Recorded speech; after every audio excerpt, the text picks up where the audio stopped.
जोहार नमस्कार। आज 21 फेब्रुआरी आंतर्जातिक मातृभाषा दिवस।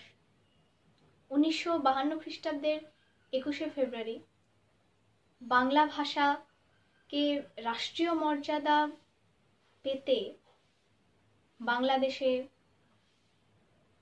जे भाषा आंदोलन हयेछिलो सेटी 1999 ख्रिस्टाब्देर यूनेस्कोर 31तम सम्मेलने आंतर्जातिक मातृभाषा दिवस हिसेबे स्वीकृति पाय, अर्थात 21 फेब्रुआरी आंतर्जातिक मातृभाषा दिवस हिसेबे स्वीकृति पेयेछे। तो ओई समस्त भाषा शहीद आब्दुल सलाम, आब्दुल बरकत, आब्दुल जब्बार, सफिउर रहमान, रफिकुद्दीन आहमद प्रमुख भाषा शहीददेरके सश्रद्ध प्रणाम जानाई। तो सेई सकल शहीदদের श्रद्धा जानाते गीतिकार आब्दुल गफ्फार चौधुरी एवं सुरकार आल्ताफ माहमूद एर एकटी छोट्ट गान आमी परिवेशन करब।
আমার মাতৃভাষা সাঁওতালি। মাতৃভাষা আন্দোলনে ভাষার শহীদদের প্রতি শ্রদ্ধা এবং আমার মাতৃভাষার প্রতি ভালোবাসা এবং শ্রদ্ধা নিবেদন করতে এই গানটিকেই আমি আমার মাতৃভাষার সাঁওতালিতে নিবেদন করছি। जोहार सानाम कोगे निया सिरिंगी दिला सान्तालिते मेंदो आबोआ जानाम आयु आड़ांगते आंजम काले गेबन।